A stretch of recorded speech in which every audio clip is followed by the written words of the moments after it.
This is Duke University.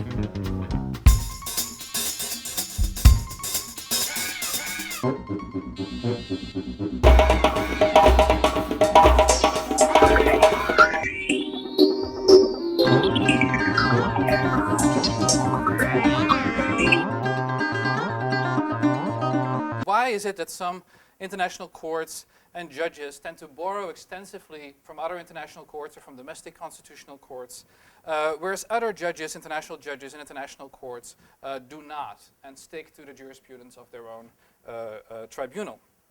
I think, let me first try to convince you that this is an interesting question to ask, because there's actually not really any literature on this.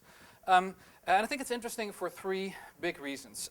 The first is that it's interesting for our understanding of the development of international legal norms more generally. The international legal system is very decentralized and non-hierarchical. We have a set of tribunals that is basically delegated the task of interpreting a specific treaty, and usually with a very specific geographical focus. So there's lots of opportunity for the development of legal norms that are inconsistent if courts don't communicate with each other. But there's also lots of opportunity for courts to influence each other, for the Inter-American Court of Human Rights to influence the European Court of Human Rights, for the WTO tribunal to influence a NAFTA dispute resolution, because a lot of these courts are dealing with fairly similar legal issues. So as social scientists, it's interesting to ask whether legal norms indeed travel in this way. And of course, if they would, this would be an issue for what people tend to call sort of state voluntarism, the notion that legal norms should be developed by states, and only states, that shouldn't travel certainly across courts like this. Why do judges make the choices that they do? And I'm going to argue that acts of transjudicial communication, that is decisions to ignore, accept, reject, or follow decisions by other courts outside of your jurisdictions, are examples of judicial behavior that we could study and try to understand using similar models of judicial behavior that we've applied to understanding Supreme Court behavior or behavior of international courts and so on. So I want to bring these two literatures together. And I think this should be fairly obvious why they sort of belong together, but it's not really the case in the literature. And the reason why I think the literature doesn't connect these two very much is that they don't focus on the question that I'm asking here. They don't focus on the question of why do some courts and judges borrow while others do not, which is a question about variation. The question usually is, should judges build on foreign law or on external court decisions, or should they not do this, which is a different question to ask. And I think I will give, the answer to this question will give us some leverage to think about the normative question as well, but it also leads you in different directions. The most important account for what motivates judges to cite external sources or to refer to external sources is that it helps them make better decisions. That is, that they learn from their external environment.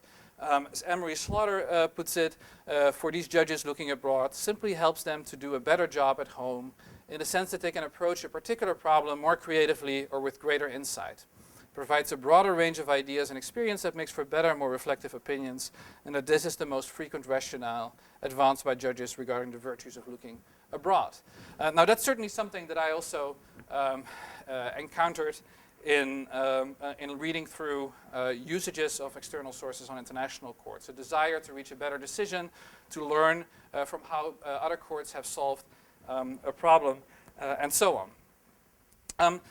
The problem with this account is that it's very limited. It doesn't give us a lot of leverage on why some judges would feel that they are learning from other opinions while other judges do not.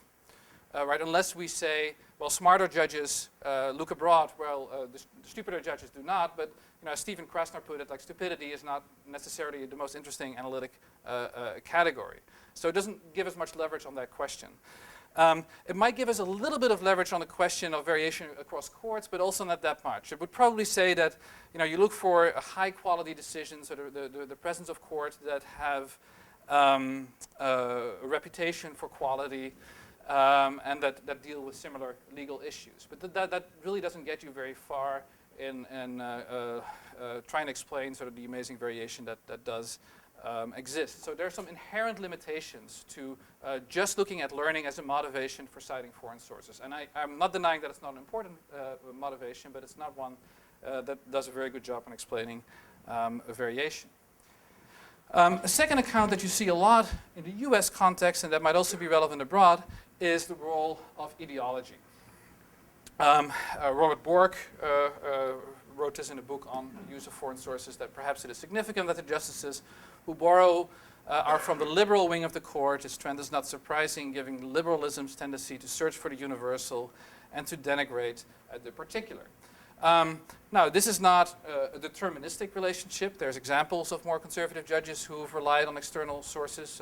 Former Chief Justice William Rehnquist is a good example. But it's certainly, in a probabilistic sense, probably true, at least on the US Supreme Court, and there's some evidence that it's true too on the federal courts of appeal. Plus here we do have something that could explain some variation, at least among judges, in why they would or would not use foreign sources. The problem, of course, is how do you extend that to international courts? And the US Supreme Court, we know everything about these justices, and we can measure their liberalism and conservatism. Much less is known about these types of divides on international courts. So here I'm building a little bit on my own work. I've looked at the European Court of Human Rights and applied very similar methodologies to what people have done to study the Supreme Court, and found that the main dimension of contestation between judges was between what is in that literature known as an activism restraint dimension. I don't like those terms very much because they have a normative connotation, but that's how it's called there. But it's essentially that there are some judges that argue that a great degree of deference should be granted to states in how they implement their human rights obligations. Those are the judges on the restraint side. They give a lot of respect to the raison d'etat. So they argue that states should have a lot of room to adjust human rights obligations to local circumstances, national interest, and so on. Whereas on the other side, there are judges that are more activist in their interpretation of the convention. They see a more universalistic interpretation of it. Produced by Duke University. Online at duke.edu.